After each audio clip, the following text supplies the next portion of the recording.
Poprzednio w Mutant Year Zero Road to Eden Dax, Bormin oraz Pharaoh wyruszyli do znanego z opowieści w arce Zagłębia Grogu, miejsca imprez i swaworii starożytnych. Odnaleźliśmy tam wielkie pokłady grogu oraz ododział guli, gotowy do wysadzenia wszystkich beczek alkoholu w promieniu wzroku.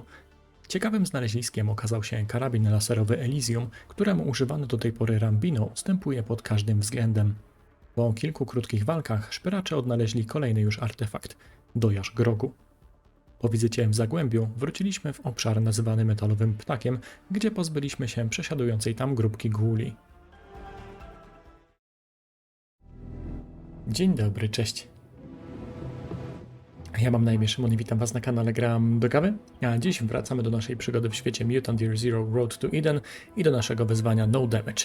Moi drodzy, dzisiaj czekają nas odwiedziny we Włóczni Niebios, gdzie odnajdziemy broń sekty Nowa, o której już tyle słyszeliśmy i będziemy mieli chyba też szansę ocalić Hamona w końcu. Więc zobaczymy, skąd te wszystkie problemy, z którymi mierzymy się od samego początku gry.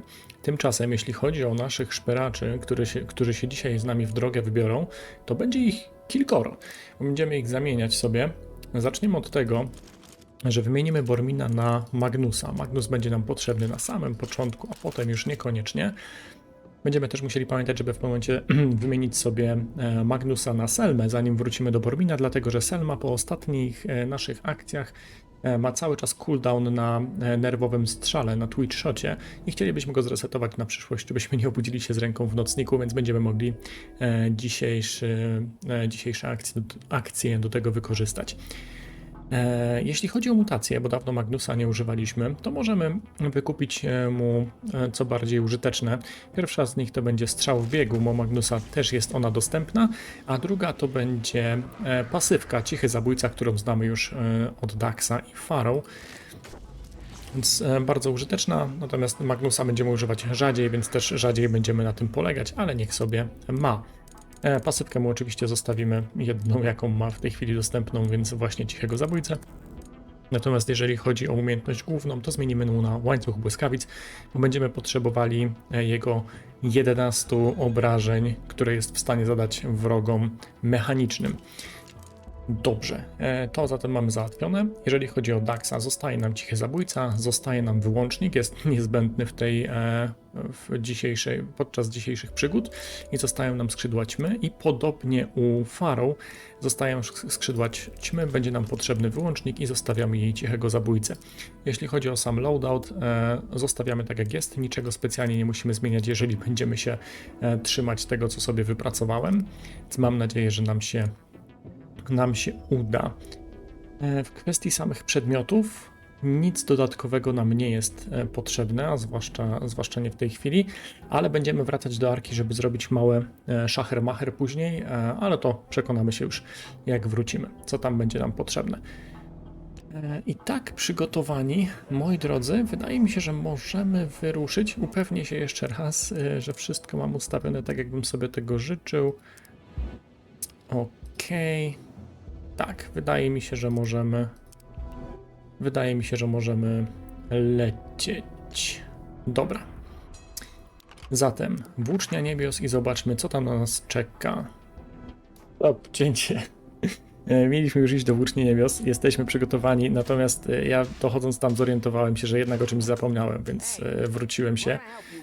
Zupełnie nie dodałem niczego do Elysium LR678, w sensie nie mam ani celownika, ani żadnego modułu dodatkowego.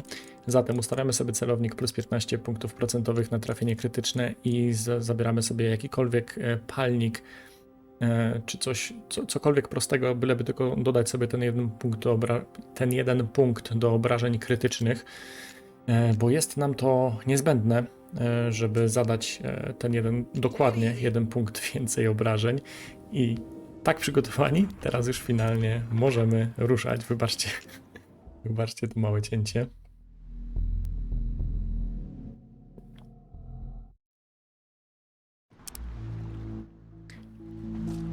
Hammond's close. I can feel it. If this is Bad Guy Central, where's all the ghouls? You shouldn't let our guard down. Dokładnie. I my wybieramy się na, nie wolno nam tracić czujności, zaraz się przekonamy dlaczego, a my wybieramy się od razu na północny zachód, żeby sobie podbiec tutaj do nowego przeciwnika, którego jeszcze nie przyszło nam spotkać wcześniej. Już sobie go omówimy. Chciałem tylko jak najszybciej wejść w tryb walki, dlatego że on za chwilę by się ruszył i zepsułby mi cały plan. Zatem mamy tutaj Mimira Z200, jest to kolejny robotyczny przeciwnik, jest jednym z wielu Mimirów, które przyjdzie nam spotkać, mniejszych lub większych. Te małe skubańce, one mają bardzo wąski krąg widoczności, w sensie możemy podejść bardzo blisko nich i dalej nie pozostać zauważeni, dlatego trzeba to wykorzystywać. Ich jest tutaj 3, tu jest drugi i tutaj jeszcze, tutaj jest trzeci widoczny w tej chwili. One bardzo, nie dość, że widzą na bardzo małym zasięgu, to jeszcze słyszą też w bardzo małym obszarze, więc możemy spokojnie w takim przypadku używać sobie tutaj głośnej broni, co też uczynimy, bo mamy do zdjęcia 30 punktów życia plus 4 punkty pancerza, więc solidnych krytykali potrzebujemy tutaj, żeby sobie z tym poradzić. I teraz, dlaczego tak się ustawiłem, a nie inaczej? Dlatego, że będziemy potrzebowali krytykala od Pharaoh, więc jak ona strzeli krytykalem, jak ona strzeli, to oczywiście zostanie odkryta. Gdyby Dax stał gdzieś tutaj w tym miejscu, to robot oczywiście też by go zauważył. Stojąc za drzewem, Dax pozostanie ukryty, co da mu szansę na 100% krytykala. Więc możemy sobie w ten sposób zacząć. Wspomnę tylko jeszcze, że one nie zadają bardzo dużych obrażeń, bo chyba 8, natomiast mają zdolność podlatywania do góry, coś na zasadzie skrzydeł ćmy, które możemy wykorzystywać u Daxa i u Pharaoh. W ten sposób redukują sobie karę za odległość i dość solidnie, z dość dużą pewnością są w stanie trafiać naszych szperaczy z dalekiej odległości. Zatem zaczynamy od Pharaoh. Podbiegamy tak. Jeszcze jedna ważna rzecz. Właśnie staram się trzymać jak największą odległość od nich, bo Mimiry Z200 po zniszczeniu wybuchają i ten wybuch ma dość duży promień. Nie jestem w stanie stwierdzić, czy to są 2 czy 3 kratki. Aż tak tego nie badałem, natomiast staramy się zawsze ustawiać w jak największej odległości od nich. Wydaje mi się, że to mogą być 3 kratki i to wtedy jesteśmy bezpieczni. Zatem Pharaoh z takiej odległości dalej jest ukryta ze względu na ich niski zasięg wzroku, więc może zacząć od strzału krytycznego. Za 11. Nawet wyłączyła robota, to jesteśmy bezpieczniejsi, ale nie polegamy na tym oczywiście. Wszystko tutaj robię tak, żeby można to było powtórzyć ze 100% pewnością. Dax pozostając w cieniu nadal ukryty. Teraz gdyby wyszedł i tak by był ukryty, bo robot jest wyłączony, ale normalnie dalej pozostałby ukryty i będzie w stanie przywalić nam krytykala 100% za 8. I w ten sposób zejdziemy do 11 punktów, które może wykończyć nam Magnus swoim łańcuchem błyskawic. Pierwszy problem mamy z głowy, Pharaoh jest bezpieczna, nie otrzymała obrażeń od wybuchu, a my lecimy już do następnego Mimira. Nim zajmiemy się w pierwszej kolejności. Okej, właśnie tak jak mówię, staram się ustawiać w jak największej odległości. Wydaje mi się, że jeśli ustawimy się poza zasięgiem ich wzroku, tego przy wyłączonej latarce, to jest idealne miejsce, w którym nie otrzymamy obrażeń, więc to powinny być 3 kratki w tym przypadku.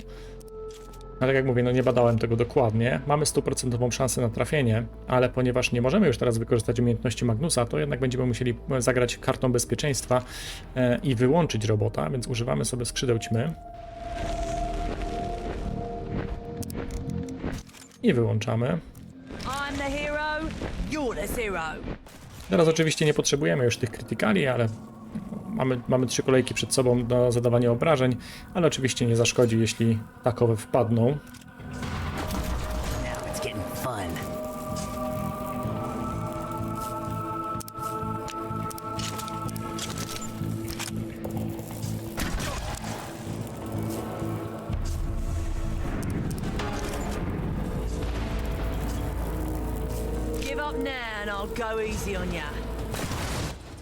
Okej, Pharaoh nie otrzymała obrażeń, czyli te 3 kratki zdają się być rzeczywiście bezpieczną odległością. Kolejnego robota będzie musiał nam wyłączyć Dax, gdyż Pharaoh już teraz będzie na cooldownie. I tu mamy robocika. Dax jest nieco bezpieczniejszy pod tym względem, dlatego że on ma znacznie większy zasięg w swojej broni, więc nie musi aż tak bardzo się zbliżać. Ok, mamy 100% pewność, więc teraz jeszcze zapewniamy sobie negację kary za wyłącznik. I wyłączamy robota.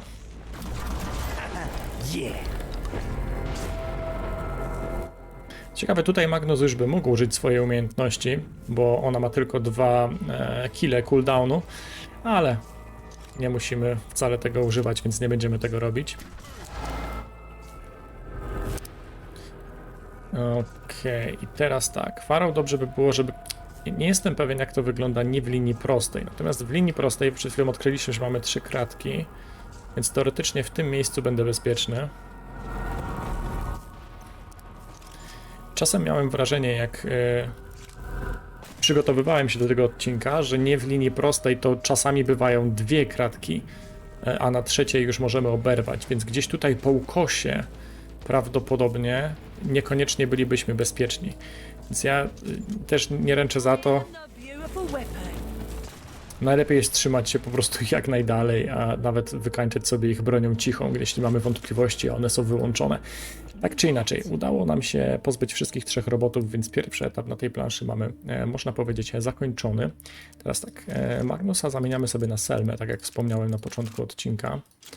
Żeby zresetować jej nerwowy strzał, potrzebuje do tego jeszcze 2 likwidacji, więc w sam raz.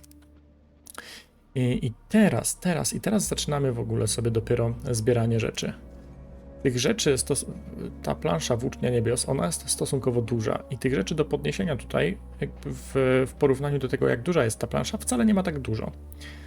Więc trochę się nabiegamy. Tu mamy granat dymny, a teraz będziemy się kierować do samego końca na północ, gdzie znajdziemy sobie drogę, a właściwie to mam zapisane na później, ale już teraz można podnieść złom, który tutaj jest koło Mimira. Ominiemy go w takim razie za chwilę, jak tam będę przechodził. Tak, no akurat nie wiemy, o co chodzi Daxowi w tej chwili. Tam widzimy rzeźnika, ale zajmiemy się nim później. Nie widać jeszcze tego budynku. Tutaj możemy zebrać części broni, a do tego rzeźnika wrócimy. O, wszystko po kolei sobie będę robił. Tutaj w przewróconym koszu na śmieci można znaleźć troszeczkę złomu i to wszystko. Tak, i tutaj mamy 2 gule, na które musimy się nieco zaczaić. Why did all the Nova Sect leave here? Where did they go? What is more important than here? Who cares? Leave questions to the big brains. We are safe. We should party around. But we're not safe. I hear rumors of stalkers from the Ark. They come for us. They cannot be stopped. Shut up! No stalkers are coming. We are safe. You are not. W gruncie rzeczy nawet nie musieliśmy się tutaj ukrywać na tego rzeźnika, po prostu robię to, bo ten dialog trzeba przeczekać. Więc żeby mieć co robić w międzyczasie, to biegam i się ukrywam. Give up now and I'll go easy on ya. That's from me. W gruncie rzeczy tych 2 guli się rozdziela niemalże natychmiastowo i można ich wyeliminować jednego po drugim. Don't fuck with the Ark mutants. Zupełnie żaden problem. Teraz się zabierzemy za tego łowcę sekciarza, który tutaj pozostał. Zacznijmy od Daxa, bo on będzie w stanie z dalekiej odległości przywalić pewnego krytykala. Does that hurt? Okej, no i już teraz możemy oczywiście dokończyć sobie sprawę pozostałymi szperaczami. Najpierw Farał Too easy. i wszystko wykończy nam Selma. Okej, i tę część planszy mamy dokończoną. Call me. Oh man, that was my shot. Tutaj się dużo nie działo, a Selmę możemy już z powrotem wymienić na naszego świniaka.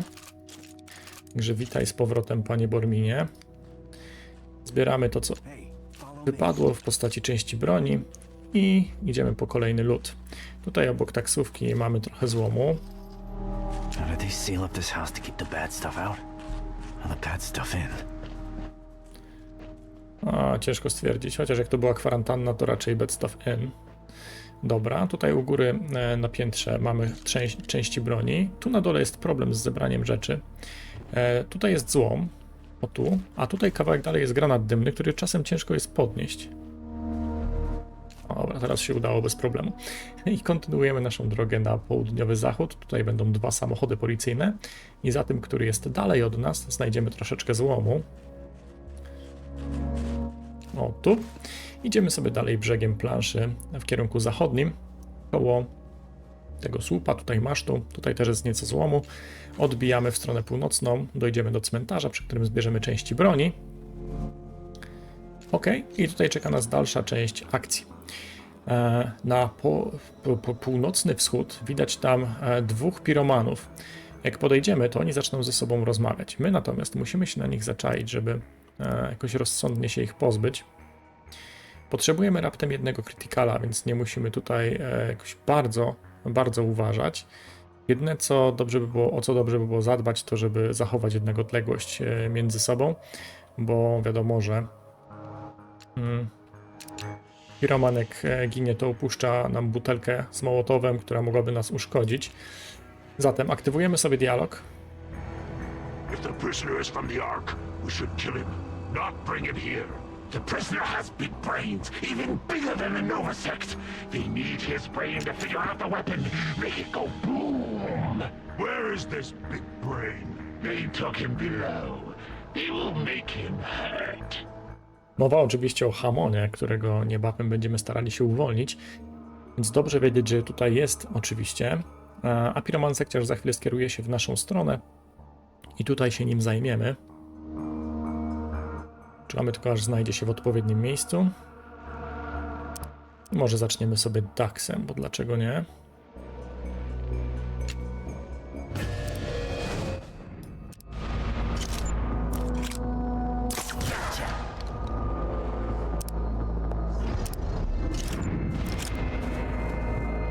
Get some!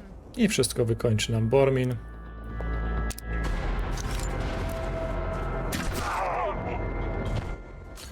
Spokojna, cicha eliminacja. You wasted him. Regroup. A my teraz zbieramy to, co z niego wypadło, oczywiście, w postaci butelki zapalającej, których mamy już dość dużo. I udajemy się tutaj pod ten budynek. Tutaj przez ścianę możemy podnieść kawałek złomu. O, on leży tutaj, ale można go stąd złapać. I teraz tak. I teraz będziemy musieli się pozbyć łowcy, który jest u góry, ale żeby to zrobić, musimy poczekać, aż on dokończy swoją rutynę. On teraz podejdzie tutaj w kierunku południowo-wschodnim, postoi chwilę i potem wróci się tam, skąd właśnie idzie i wtedy właśnie będziemy mogli wyjść do góry. Ok, możemy wchodzić do góry. Teraz znowu się ustawimy w dość specyficzny sposób. Blessed be the ancients who anoint my tongue with their message, who teach my followers to fight, who put into my hands a weapon of sacred vengeance. Before the ancients went into the heavens, they left us a weapon of outrageous power.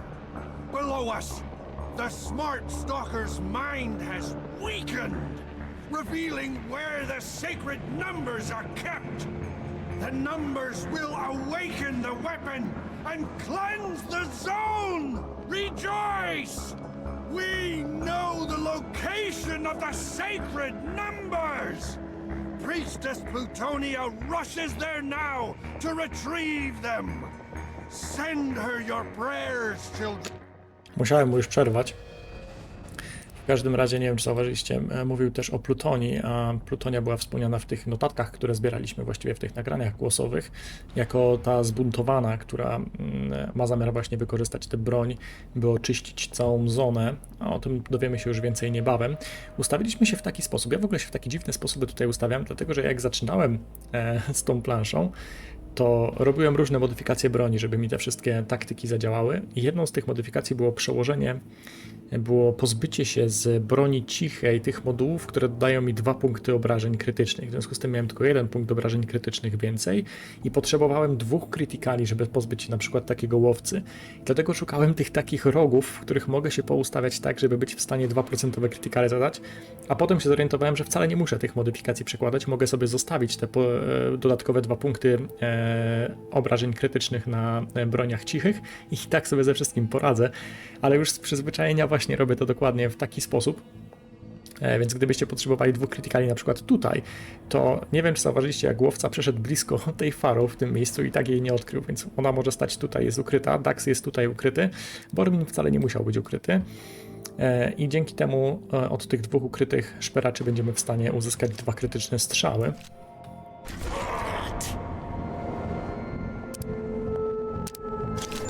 Ok, 100% critical. Had to hurt. I drugi. Say my name, Jizwipe.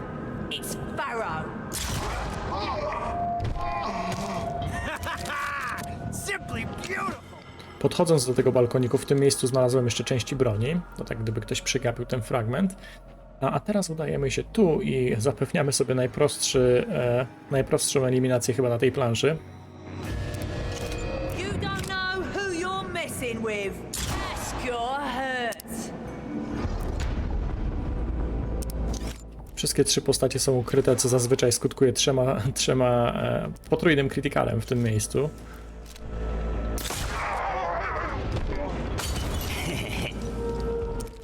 Okej.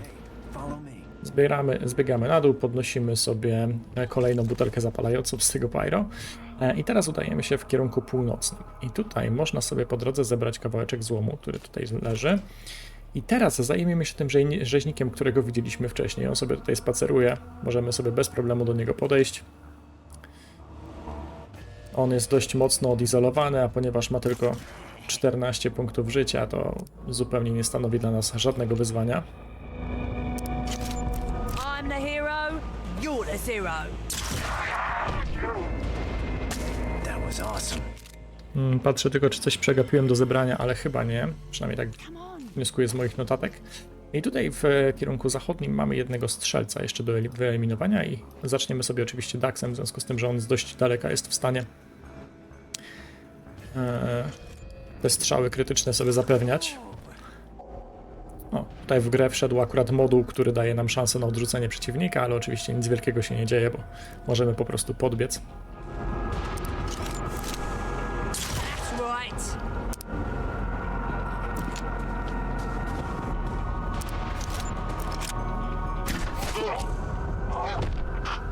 Sleep it off. That was awesome. Okej. Idzie całkiem znośnie, powiedziałbym. Podnosimy sobie części broni. Ach, i o tym złobie bym tutaj zapomniał, który leży obok strzelca. I teraz kierujemy się w stronę... These things. Tombstones. I'm walking on dead people now, right? Creepy. W stronę południowo-zachodnią się kierujemy. Możemy sobie zbadać nagrobek, który tutaj jest. Here lies Haraldur Thormundson. Yeesh. Try saying that 5 times fast. Jak to słyszę, to przypomina mi się tekst z Harry'ego Pottera i Czary Ognia. Brykające bez sensu małpiszony. Nie wiem, czy tak było też w książce, bo nie pamiętam, ale tak było w polskim tłumaczeniu filmu, gdzie Freddy i George próbowali to powiedzieć właśnie 5 razy szybciej. Okej. I teraz tak, pod tym drzewem możemy sobie podnieść kawałek złomu. Teraz możemy zwrócić uwagę, że tak, tutaj mamy łowcę sekciarza, który jest dość łatwy do wyeliminowania, bo stoi odosobniony. Natomiast tutaj widzimy bardzo ciekawą rzecz. Jest to coś, z czym przyjdzie nam się dzisiaj zmierzyć. Jest to Mimir Z600. Jak można przypuszczać, jest to większy i starszy brat naszego Mimira Z200, którego spotkaliśmy wcześniej. Jest też znacznie potężniejszy. Natomiast jeśli chodzi o samo zdrowie, tu jest dokładnie takie samo, czyli mamy 30 punktów zdrowia, 4 punkty pancerza, więc wyeliminować go możemy w taki sam sposób. Nie ma się co przerażać. Będzie trzeba pamiętać o kilku rzeczach, ale jak do niego dojdziemy, to wtedy to wyjaśnię. Tymczasem jednak zajmiemy się tym łowcą sekciarzem, który tutaj jest. Zaczniemy sobie oczywiście od krytykala. Nawet gdyby Dax go odrzucił, to nie ma większego znaczenia, bo wszyscy znajdują się stosunkowo daleko. Chcemy tylko wejść przez przypadek w zasięg wzroku tego Mimira Z600. Tam już w tle widzimy osiłka. Come get some. Dojdziemy i do niego, nie przejmujemy się tym na razie.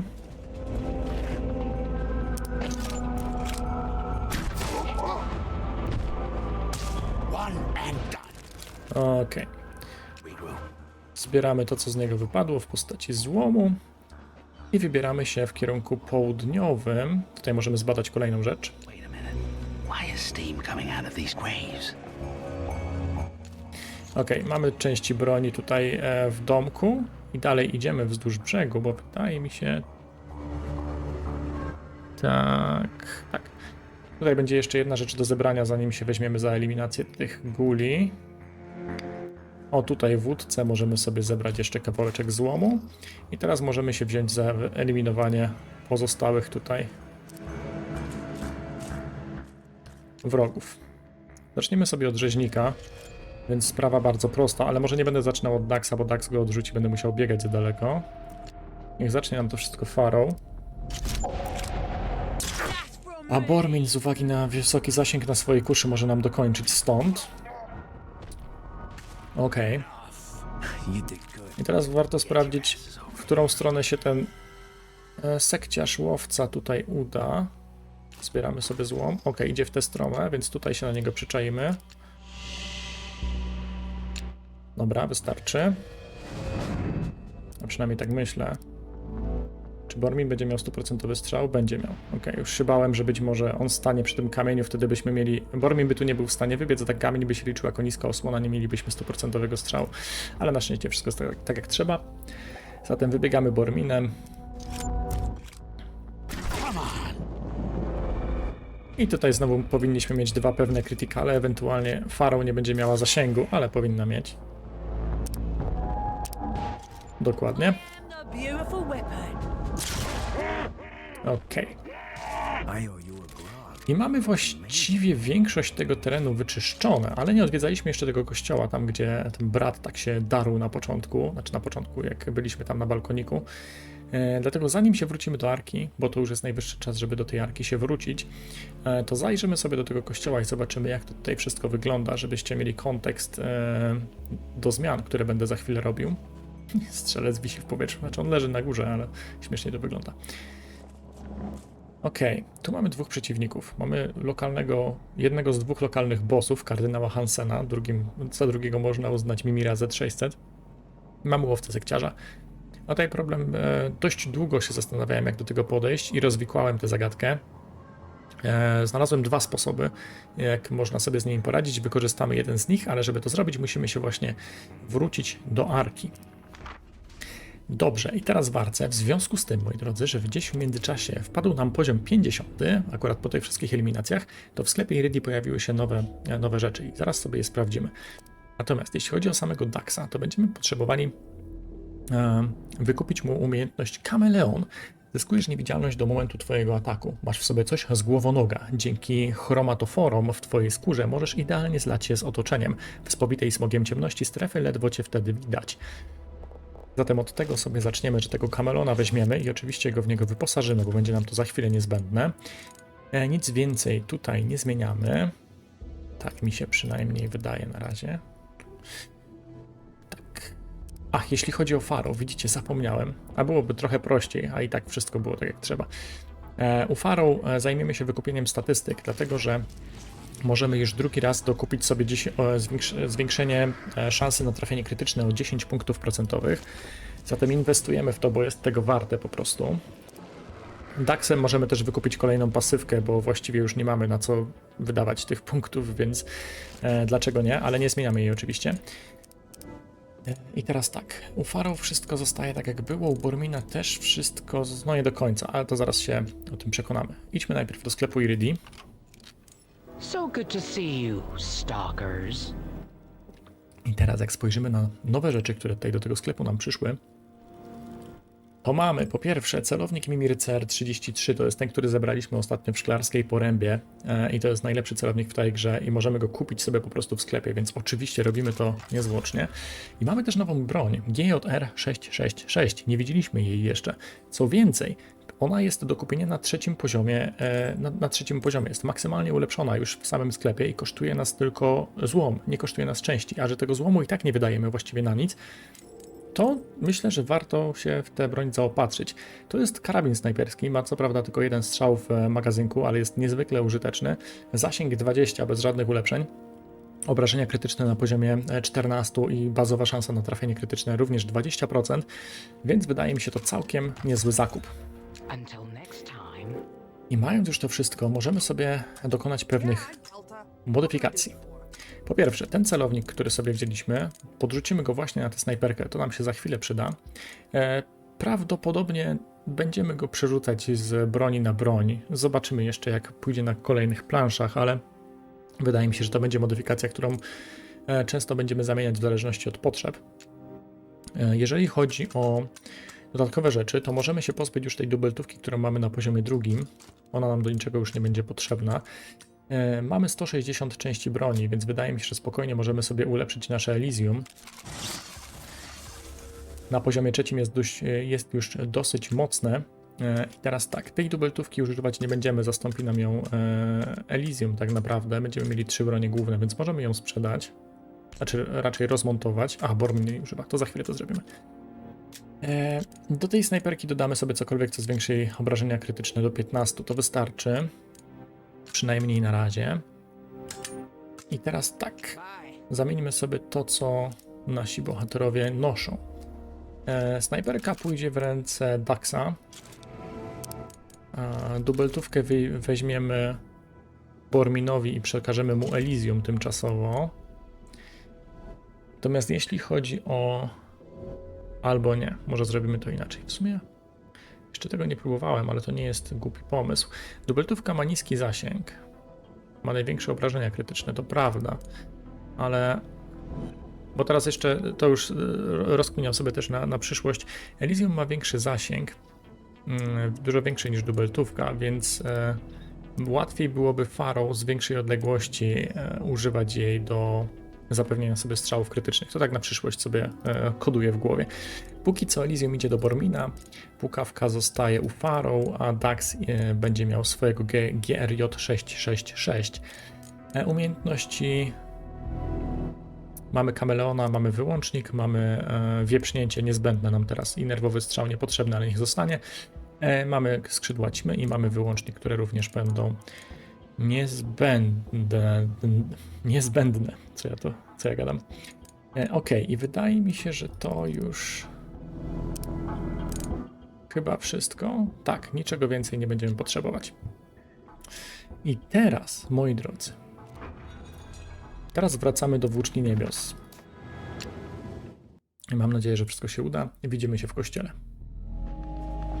Ok, jesteśmy na miejscu i teraz zajmiemy się naszym kardynałem Hansenem i zajmiemy się łowcą sekciarzem. Bormina sobie ustawię w tym miejscu, żeby miał zasięg dla swojego wieprznięcia. Będzie nam potrzebne, żeby zestunować kardynała Hansena. Natomiast pozostali nie ma to aż tak wielkiego znaczenia, więc możemy chyba po prostu rozpocząć. Dlatego, że Dax teraz wejdzie w tryb swojego kameleona i podbiegnie sobie bliżej, żeby nikogo nie zaalarmować. Naszym celem jest eliminacja łowcy w jednej kolejce, tak żeby Bormin mógł zestunować kardynała Hansena, żeby nie było już żadnego zagrożenia dla nas. I właśnie z tym miałem największy problem. Jak pozbyć się łowcy w jednej kolejce? Aż w końcu ten kameleon mi przyszedł do głowy.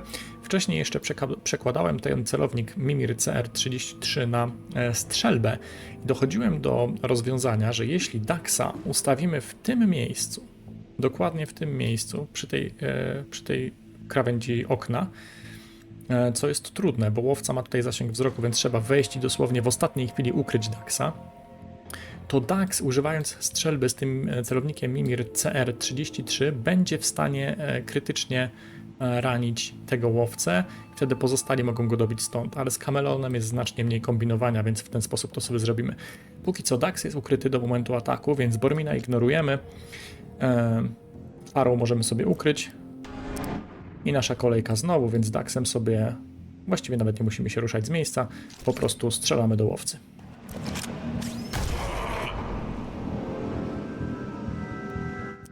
Ok, teraz możemy sobie aktywować Bormina, a Bormin wieprznięciem zestunuje nam Hansena, a strzelca nam wykończy Farą bez większego trudu. Say my name, Jizwipe. It's Pharaoh. Nice. Okej, i teraz już możemy spokojnie eliminować sobie Hansena.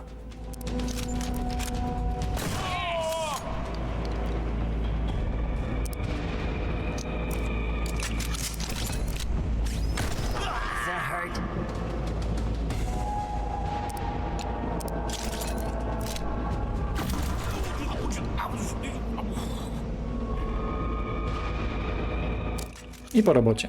Over here. Podnosimy części broni, a tutaj w rogu mamy skrzynkę. What do we have here? A w skrzynce mamy uciechę grenadiera. Zwiększa obrażenia od granatów o 2 i to już nam się przyda w następnej planszy, którą będziemy robić. Niszczenie było ważną częścią życia codziennego starożytnych. Można domniemywać, że dużą przyjemność sprawiało im rujnowanie osiągnięć innych, jak i swoich własnych. To nakrycie głowy nosili ludzie znani jako prepersi. Chowali się w jaskiniach i rzucali granatami ręcznymi w przechodniów. Kronikarz Maddox. Tak jest. Póki co, tutaj mamy zejście do kolejnej planszy, ale jeszcze tam się nie wybieramy. Naszym kolejnym celem jest osiłek, więc musimy się do niego teraz dać. Można to oczywiście zrobić w innej kolejności, jeśli chcemy sobie resetować umiejętności w określony sposób. Tak jak mówię, no ja już sobie opracowałem taki, a nie inny plan, więc się go trzymam.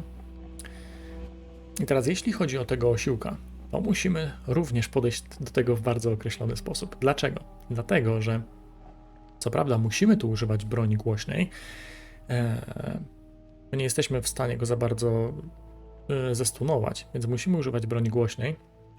I jeśli zrobimy to w okolicy tego grobu tutaj, to ten Mimir Z600 nas nie usłyszy.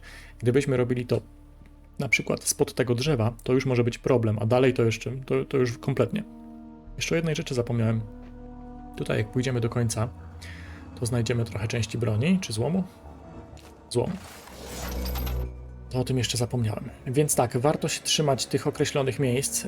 W tym konkretnym przypadku spokój powinien nam zapewnić ten grób, więc stąd sobie zaczniemy naszą akcję, a pozostali no po prostu będą się trzymać tego samego miejsca w gruncie rzeczy. Tylko sobie ich ustawię odpowiednio. Ok, i myślę, że możemy zaczynać.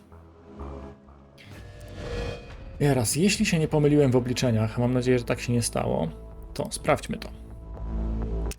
Dax swoją snajperką będzie w stanie zadać 13 punktów obrażeń, bo mamy 15 minus 2. Zostanie mu 17 życia. Potem wchodzi Bormin i bez krytykala zadaje 10 punktów obrażeń, bo mamy 12 minus 2, czyli 10, 17 minus 10 to mamy 7. I później wszystko nam wykończy strzałem ze strzelby Farą. Miejmy nadzieję, że wszystko się powiedzie. Zatem.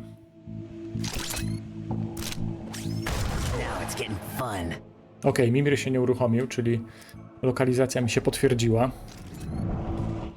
Tylko, że teraz Bormin nie ma zasięgu z jakiegoś powodu. I boję się, że jak podejdę, to już będzie po ptokach. Może zacznijmy od Farą, która też nie ma zasięgu.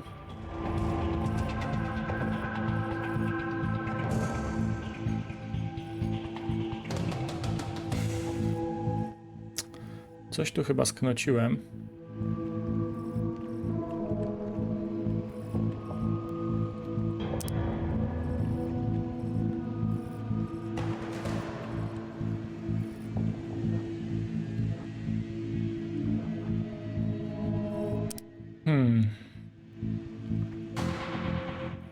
No teraz to się muszę zastanowić, to dość mocno.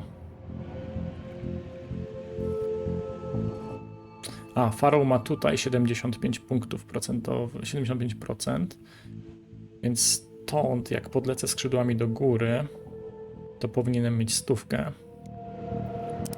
Natomiast Bormin mnie zaniepokoił nieco. Stąd już będzie miał 100%. Kusza mi nie wystarczy, bo to będzie 5 punktów obrażeń.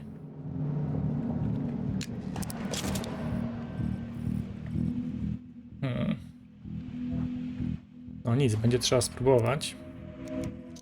Bez ryzyka nie ma zabawy, jak to mówią. Tak, stąd będę miał 100%.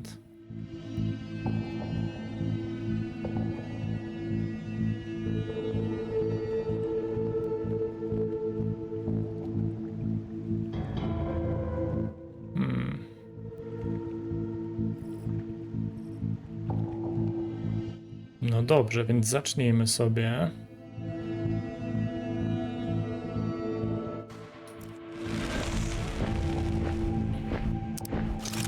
You don't know who you're messing with. Too easy.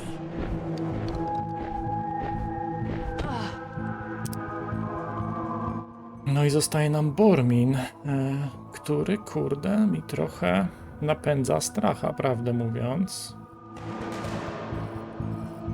Musi podejść tę jedną kratkę.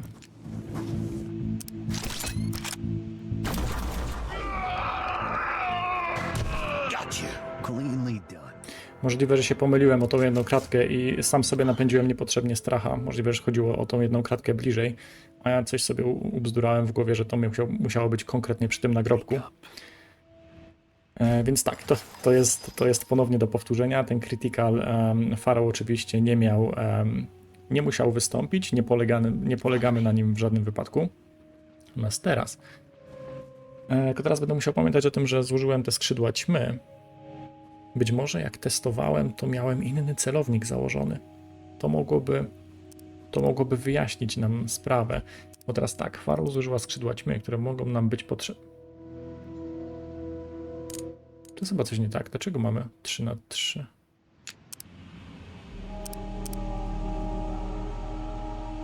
Widzieliście? Tu jest chyba coś zbugowane. W sensie powinniśmy mieć 1×3. Na cooldownie jest ta umiejętność na 100%.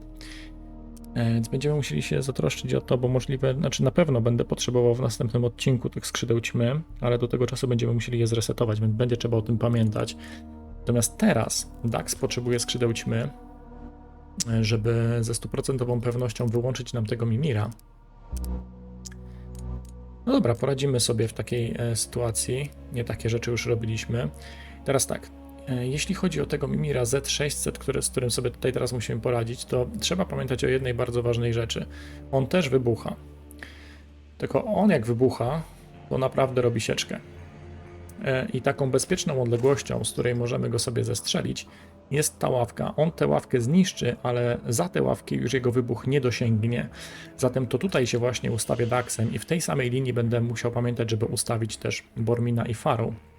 Więc możemy sobie zacząć walkę. Nie muszę chyba tłumaczyć, że on jak przywali, to już nie ma czego zbierać. I teraz tak, Dax powinien mieć to tak właśnie, 100% szansę na trafienie, dodatkowo na trafienie krytyczne, ale to nie ma znaczenia, bo nam chodzi o to, żeby go wyłączyć teraz, więc i tak muszę zredukować karę za wyłącznik.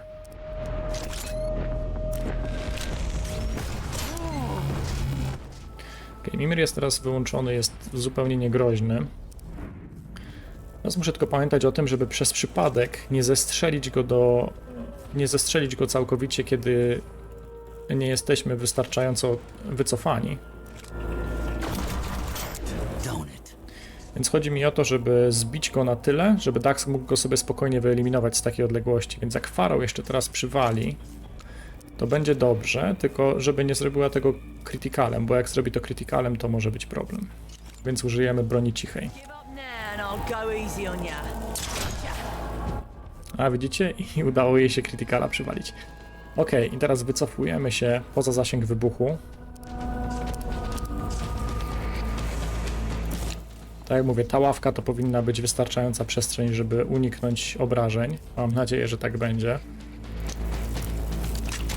Daxem przeładowujemy i strzelamy.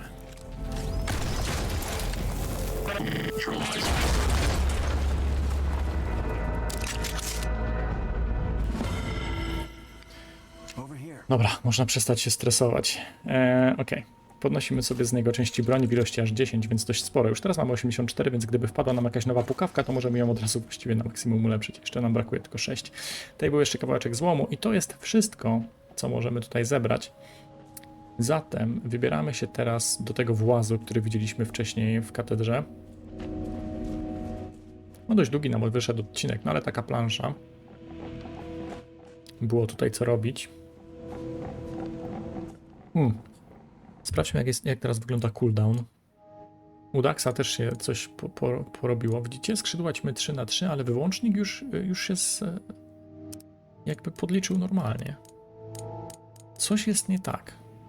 Nie wiem co. If we want to go on, I think that metal hatch might be the way. No i masz rację. Nie wiem co, ale coś jest nie tak. Mam wrażenie, że ten licznik jest po prostu zbagowany. Bo nie polegałbym na tym, że tam się wyświetla 3×3 w żadnym wypadku. Tymczasem schodzimy do bunkra i musimy go sobie przeszukać teraz. Tu znajdujemy helikopter. Oh, look at all this food. I'm getting hungry. Tutaj w rogu mamy trochę złomu do zebrania. Niestety musimy iść naokoło, nie ma tam przejścia.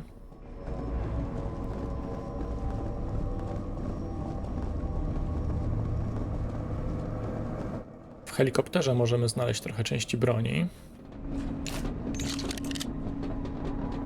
I tutaj w sali obok znajdziemy dość sporo złomu i notatkę. Mamy 8, tutaj mamy kolejne 8. Tutaj mamy znów 8, a tutaj mamy notatkę, czy raczej nagranie głosowe. As time passes, it has become increasingly difficult to govern Plutonia and her followers. My words and warnings go unheeded, and I feel that the clique are reaching into my mind to find knowledge that I have kept hidden from them. And for good reason. Plutonia still persists with the notion that the zone needs to be reset, and that the old Mimer defense network is the key. She might have already found out the codes to activate the weapon which she covered so much.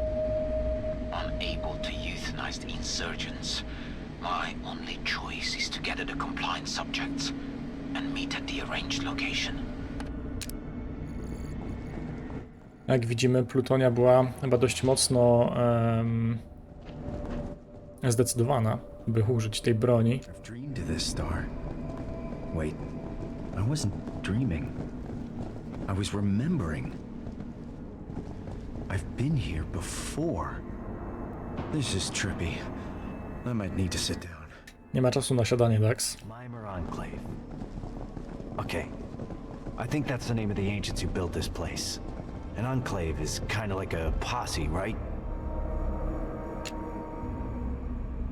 That thing looks freaking dangerous. And kind of phallic. Just saying. No i mamy broń sektynowa. Dość niebezpieczną, trzeba przyznać.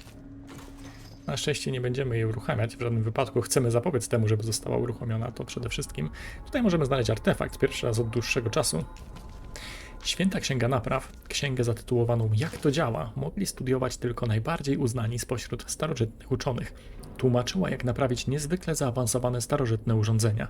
Czy wiesz, że możesz przewinąć kasetę za pomocą długopisu? I inne mądrości. Kronikarz Bodin. Hammond mentioned a book like this with gizmos and whatnot. The ancients sure liked their books. Use a pencil to quickly rewind a tape. I have no clue as to what either of these items is. It's a lot of beds. Must have had some kooky slumber parties down here. Okej, mamy tu skrzyneczkę. Oh, I hope it's something good. Tak, kamizelka komandosa absorbuje obrażenia od wybuchów. No, dość ciekawa rzecz. I mamy plus 4 zasięgu rzucania. Wojna była jedną z ulubionych rozrywek starożytnych. Aby sprawić sobie frajdę, wiele lat temu stworzyli mnóstwo ciekawej broni, sprzętu i pancerza. Jednym z takich przedmiotów jest ten pancerz. Wykonano go z materiałów, które są dosyć lekkie, ale zapewniają noszącemu ochronę przed materiałami wybuchowymi. Kronikarz Dentus. Przydatna rzecz, być może nawet wdrożymy ją w życie. Tymczasem jednak tutaj mamy jeszcze granat ręczny do zebrania i zbadania, i stół do zbadania. Great. More dead people used to grow mushrooms. Just great. Okay, this silo is totally devoid of life. Should we be in here right now? Natomiast tu możemy jeszcze sprawdzić sobie stół, na którym niestety widać świniaka. That looks like... No, I can't see it. Przy Borminie lepiej tego nie mówić. Tutaj w rogu mamy złom. I jeszcze mamy 2 pokoje do zbadania, zanim przejdziemy dalej. You think these buttons make the missile go boom? We need some power to find out. This thing's dead. Look at the size of this thing. Overcompensating much? I mean, you got mind powers. Do you really need an intimidating chair? Tutaj w rogu znaleźliśmy złom. A tu mam notatkę Gego. Gego ma już dość czyszczenia starożytnej broni, a to mu każą robić. Gego powinien był odejść z Luxem, kiedy ten prosił o pomoc w przywróceniu strefie światła. Lux byłby dobrym panem. Plutonia oszalała, a Gego traci chęć życia. Jutro Gego rzuci się do szybu i będą mogli sami sobie polerować ten metalowy falus. Żegnam, czyściciel Gego. Gego miał dość prostą robotę. Tutaj mamy w kącie nieco złomu. No, jak obiektem czci stała się dla nich ta bomba. Ok, i mamy skrzyneczkę, bardzo ciekawą zresztą, w której możemy znaleźć GJR 666, ale na poziomie pierwszym zupełnie nieulepszony, więc nieprzydatny będzie dla nas i prawdopodobnie przerobimy go po prostu na złom, w związku z tym, że już mamy jego lepszą wersję. To jest wszystko, co mogliśmy sobie tutaj zebrać, więc udajemy się dalej.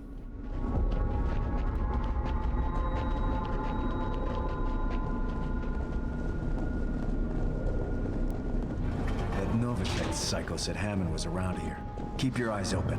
Hate to rush you guys, but can we rescue your friends before the big world-ending weapon blows us to smithereens? Please? Nie ma problemu, Farał, już się za to zabieramy. Zbieramy tylko złom.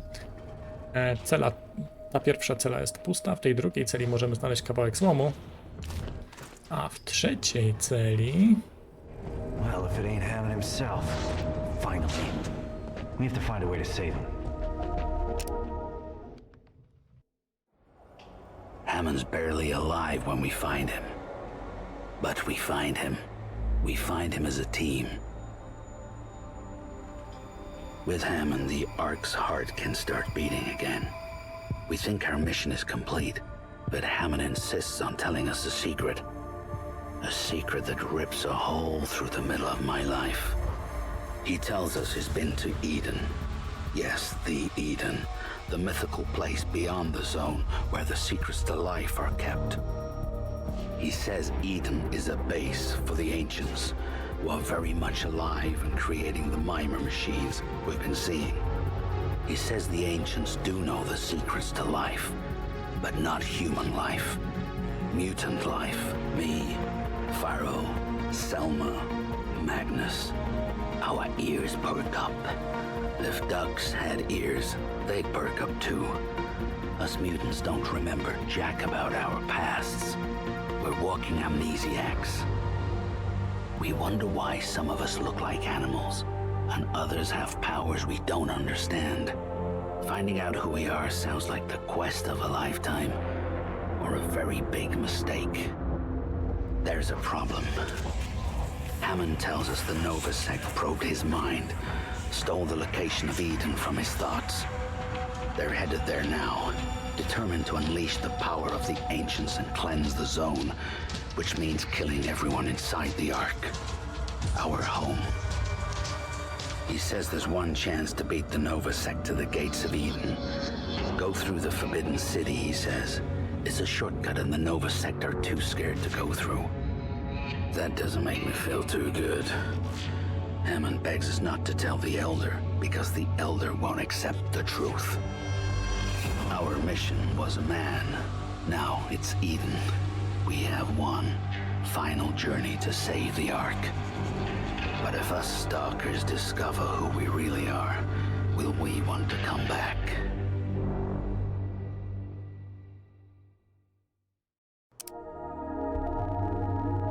Nie można powiedzieć, że dość pozytywnym akcentem kończy się znalezienie Hamona, wręcz przeciwnie. Tymczasem na naszej mapie świata, tu już zrobiliśmy wszystko, co mogliśmy zrobić, tymczasem na naszej mapie świata, tak tutaj byliśmy w Niszczycielu Świata, odkryły się nowe lokacje. Jest to miasto, o którym było wspomniane, i Eden, do którego musimy finalnie dotrzeć. Tymczasem jednak czeka nas jeszcze podróż do góry, do miejsc, które sobie odpuściliśmy póki co, i Zgniły Kopiec będzie właśnie kolejnym miejscem, do którego się udamy. Póki co jednak wracamy do Arki, gdzie odsłuchamy sobie mowy starszego ojczulka. Your mission is complete, Stalkers. You returned Hammond safe and sound. Our machines will hum with new life. The Ark is forever in your debt. Thank you. My little birdies have told me. Hammond thinks the fabled Eden lies beyond the Forbidden City. And you are thinking of going through the city to get to Eden. Have I taught you nothing? There is no Eden. And even if there were, entering the Forbidden City is impossible. That is the city where the Red Plague started. The ancients in charge thought they could quarantine the people by building a giant wall that covered the entire city. It stands to this day, impenetrable.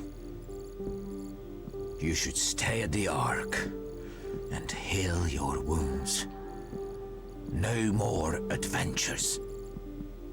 Wilkowi bardzo zależy, żebyśmy nie ruszyli nigdzie dalej. Ciekawe z jakiego powodu. Survive and persevere.